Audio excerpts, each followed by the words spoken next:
Assalamualaikum warahmatullahi wabarakatuh.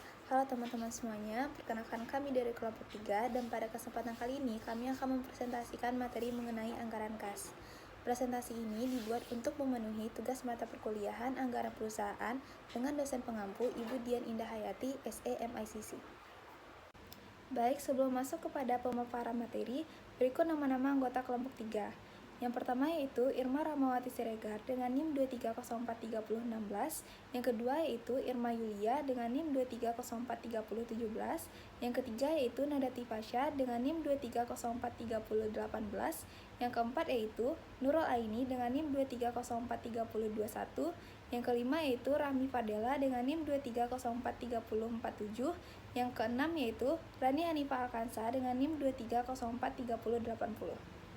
Baik, topik pertama yang akan kita bahas yaitu mengenai pengertian anggaran kas. Anggaran kas adalah rencana terperinci mengenai penerimaan dan pengeluaran kas dalam periode tertentu yang dibuat untuk membantu perusahaan mengelola likuiditas serta memprediksi kebutuhan kas di masa depan.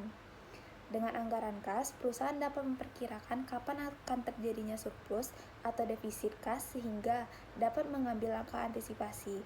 Misalnya mencari sumber dana tambahan jika diprediksi defisit atau menginvestasikan kelebihan kas jika terjadi surplus. Baik, topik selanjutnya yaitu mengenai tujuan anggaran kas. Tujuan anggaran kas meliputi beberapa aspek utama dalam pengelolaan keuangan perusahaan. Yang pertama yaitu menjaga likuiditas. Anggaran kas membantu perusahaan memastikan ketersediaan kas yang cukup untuk memenuhi kewajiban jangka pendek, sehingga kelangsungan operasional tetap terjaga. Yang kedua yaitu menghindari kekurangan atau kelebihan kas. Dengan anggaran kas, perusahaan dapat memprediksi kapan akan terjadi kekurangan atau kelebihan kas sehingga dapat merencanakan sumber pembiayaan atau pemanfaatan kas secara efisien. Yang ketiga yaitu perencanaan pembiayaan. Anggaran kas berperan dalam merencanakan kebutuhan pembiayaan baik untuk menutupi kekurangan kas maupun mengelola kelebihan kas melalui investasi atau kegiatan lain yang menguntungkan. Yang keempat yaitu mengontrol pengeluaran. Anggaran kas berfungsi sebagai alat pengendali penerimaan dan pengeluaran kas sehingga aktivitas perusahaan dapat terkontrol dan sesuai dengan rencana. Yang kelima yaitu evaluasi kinerja keuangan. Anggaran kas memungkinkan perusahaan membandingkan realisasi kas dengan anggaran kas, sehingga dapat mengevaluasi kinerja keuangan dan melakukan perbaikan jika diperlukan. Yang keenam yaitu pengambilan keputusan strategis. Informasi dari anggaran kas menjadi dasar bagi manajemen dalam mengambil keputusan strategis terkait investasi, ekspansi, atau efisien operasional. Dengan demikian, anggaran kas sangat penting untuk menjaga stabilitas keuangan, efisiensi penggunaan dana, serta mendukung pencapaian tujuan perusahaan secara optimal. Selanjutnya yaitu manfaat anggaran kas. Manfaat anggaran kas yang pertama yaitu mengantisipasi kekurangan dan kelebihan kas. Anggaran kas membantu perusahaan untuk mengantisipasi kekurangan dan kelebihan kas dengan cara memprediksi arus kas masuk dan arus kas keluar. Perusahaan dapat membuat keputusan untuk mengatasi kekurangan kas atau menginvestasikan kelebihan kas. Yang kedua yaitu mendukung kelancaran operasional. Anggaran kas membantu perusahaan untuk mendukung kelancaran operasional dengan cara memastikan bahwa kas perusahaan yang tersedia dapat memenuhi kebutuhan operasional perusahaan, termasuk membayar tagihan, gaji karyawan, dan lain sebagainya. Selanjutnya yaitu komponen anggaran kas. Komponen anggaran kas terdiri dari 1. Saldo kas awal, 2. Penerimaan kas. Penerimaan kas terdiri dari penjualan tunai, penerimaan piutang, penerimaan dari pinjaman atau kredit bank, penerimaan bunga atau dividen, penerimaan dari penjualan aset atau investasi, dan pendapatan lain-lain. Yang ketiga yaitu pengeluaran kas. Pengeluaran kas terdiri dari pembelian tunai, pembayaran utang, biaya operasional, pembayaran pajak, dividen, dan investasi. Yang keempat yaitu saldo kas akhir. Baiklah, sebelumnya perkenalkan, nama saya Irma Rahmawati Siregar dengan NIM 2304316. Di sini saya akan memaparkan materi tentang sumber penerimaan kas dan jenis pengeluaran kas. Yang pertama ada sumber penerimaan kas. Sumber penerimaan kas sendiri adalah semua cara atau aktivitas yang menghasilkan uang tunai ke dalam kas perusahaan. Sumber penerimaan kas ini sangat penting karena kas merupakan aset yang paling liquid dan dibutuhkan untuk menjalankan operasional sehari-hari, membayar kewajiban, serta sebagai dasar pengambilan keputusan keuangan. Adapun beberapa sumber utama penerimaan kas, yaitu yang pertama ada penjualan barang atau jasa secara tunai. Artinya di sini, penerimaan kas yang diperoleh langsung dari penjualan produk atau jasa kepada pelanggan yang membayar secara tunai. Contohnya seperti sebuah toko roti menerima uang tunai dari pelanggan yang membeli roti di tempat. Yang kedua ada pelunasan piutang oleh pelanggan. Maksudnya yaitu penerimaan kas yang berasal dari pembayaran utang pelanggan atau piutang usaha yang sebelumnya telah membeli barang atau jasa secara kredit. Contohnya seperti perusahaan elektronik menerima pembayaran dari pelanggan yang sebelumnya membeli TV secara kredit. Adapun yang ketiga yaitu pendapatan bunga atau dividen. Artinya, di sini kas yang diterima dari hasil investasi seperti bunga dari deposito atau dividen dari kepemilikan saham di perusahaan lain.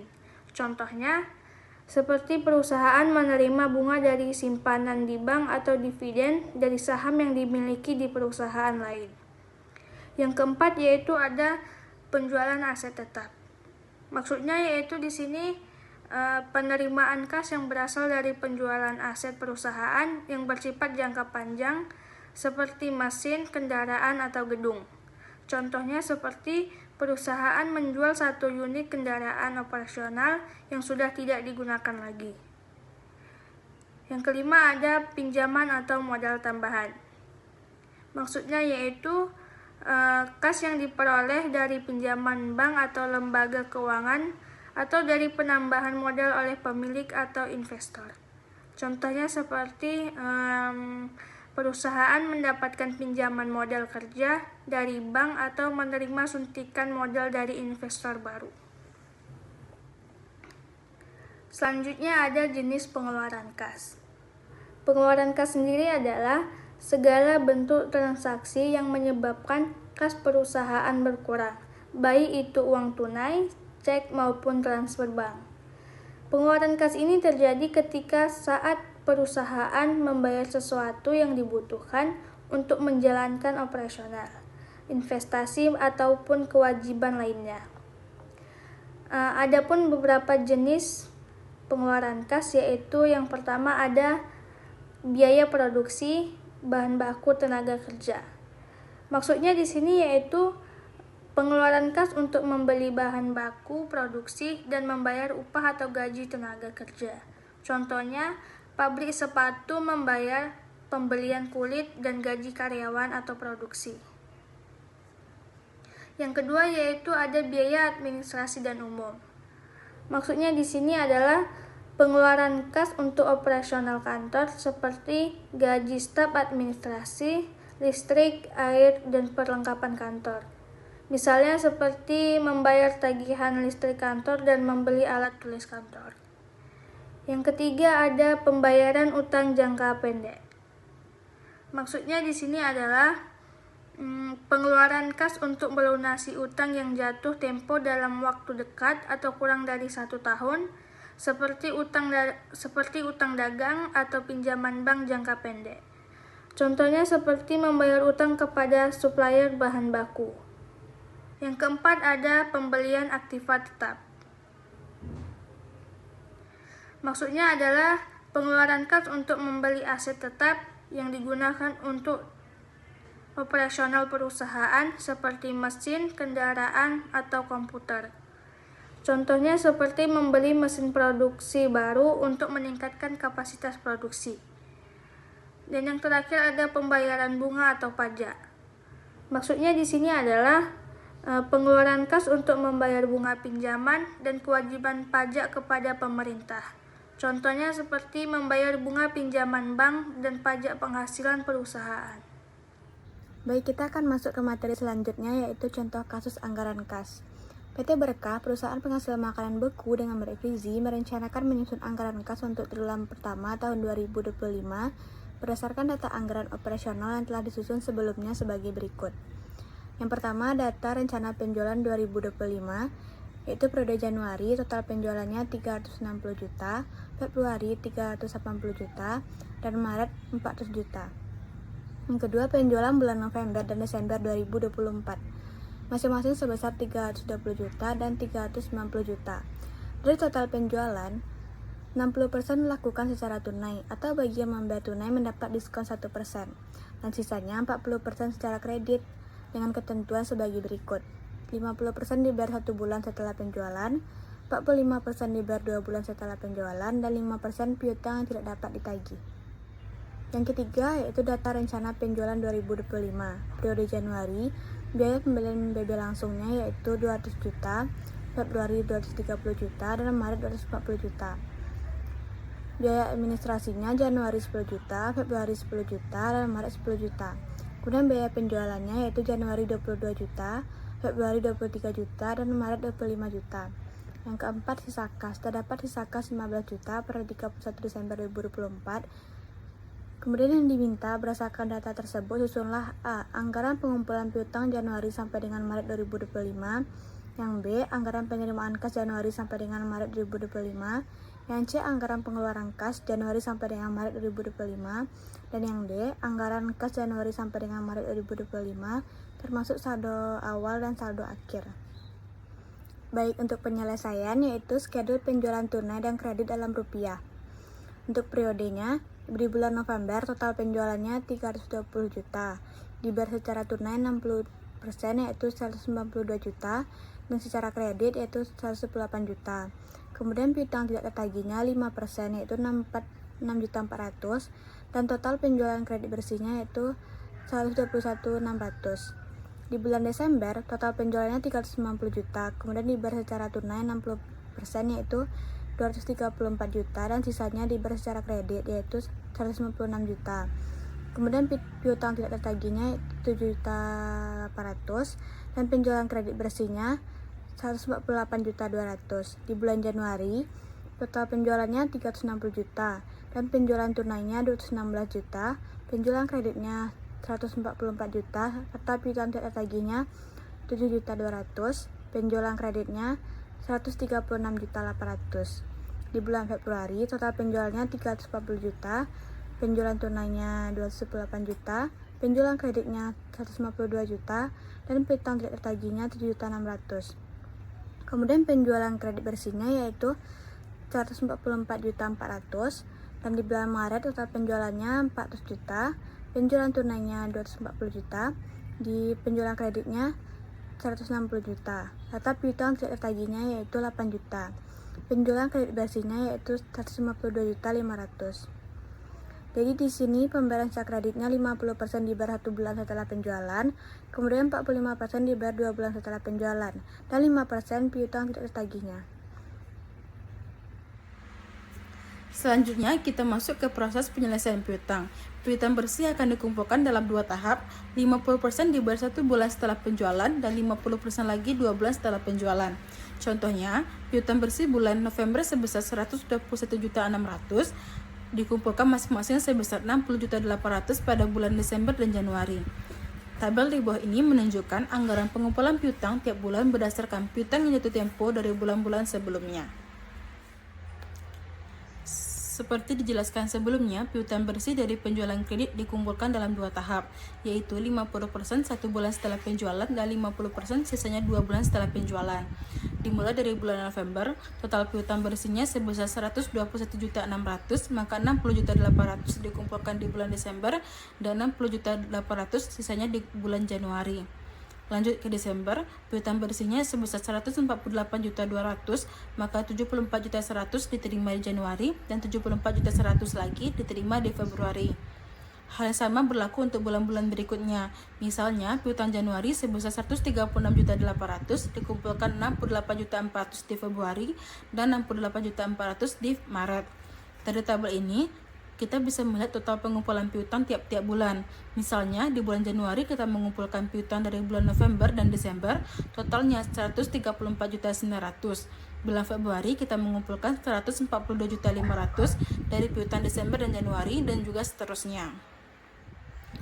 Terakhir, kita masuk ke schedule penerimaan kas. Komponen penerimaan kas berasal dari dua sumber, yaitu penjualan tunai setelah dikurangi diskon 1% dan pengumpulan piutang dari penjualan kredit sebelumnya. Misalnya di bulan Januari, penjualan tunai sebesar 216 juta dikenakan diskon 1%, sehingga kas bersih yang diterima adalah 213.840.000, ditambah dengan pengumpulan piutang sebesar 134.900.000, sehingga total penerimaan kas di bulan Januari adalah 348.740.000. Halo semuanya, perkenalkan saya Rami Fardela dengan NIM 23043047. Sekarang kita bakalan bahas bagian dari schedule pengeluaran kas. Di sini terlihat pengeluaran kas selama 3 bulan dari Januari sampai Maret yang terdiri dari 3 jenis, yaitu biaya pembelian bahan baku langsung, biaya administrasi dan juga biaya penjualan. Di bulan Januari, total pengeluaran kas sebesar 232 juta, lalu naik jadi 263 juta di Februari, dan terus meningkat ke 275 juta pada bulan Maret. Kenaikan paling besar berasal dari pembelian bahan baku langsung yang terus meningkat. Nah, dari sini kita bisa lihat ada tren kenaikan pengeluaran yang perlu diperhatikan untuk pengelolaan kas berikutnya. Nah, selanjutnya ke anggaran kas. Pada bulan Januari, kas tersedia sebesar 363 juta. Itu berasal dari saldo awal 15 juta ditambah dengan penerimaan kas 348 juta. Setelah dikeluarkan 232 juta, sisanya menjadi 130 juta. Nah, pada bulan Februari, saldo awalnya menjadi 131 juta. Kemudian ditambah pada penerimaan 368 juta. Nah, sehingga total kas yang tersedia pada bulan Februari tersebut menjadi 499 juta. Setelah pengeluaran 263, saldo akhirnya menjadi 236 juta. Pada bulan Maret, kas tersedia makin besar yaitu 615 juta. Setelah dikeluarkan 275 juta, saldo akhirnya menjadi 340 juta. Nah, saldo kas terus meningkat yang artinya kondisi kas perusahaan cukup sehat. Nah, sehingga dapat kita simpulkan selama 3 bulan pertama tahun 2025, PT Berkah berhasil menjaga keseimbangan antara pemasukan dan juga pengeluaran kas. Saldo kas yang terus naik menunjukkan kalau manajemen piutang mereka cukup baik, pengeluaran juga terkendali, dan likuiditas perusahaan juga aman. Secara keseluruhan, keuangan perusahaan stabil dan mampu memenuhi kewajiban jangka pendek dengan baik. Demikian presentasi dari kelompok 3 mengenai anggaran kas. Terima kasih atas perhatiannya. Semoga materi yang kami sampaikan dapat memberikan manfaat dan bisa menambah pemahaman kita semua. Kami tutup. Assalamualaikum warahmatullahi wabarakatuh.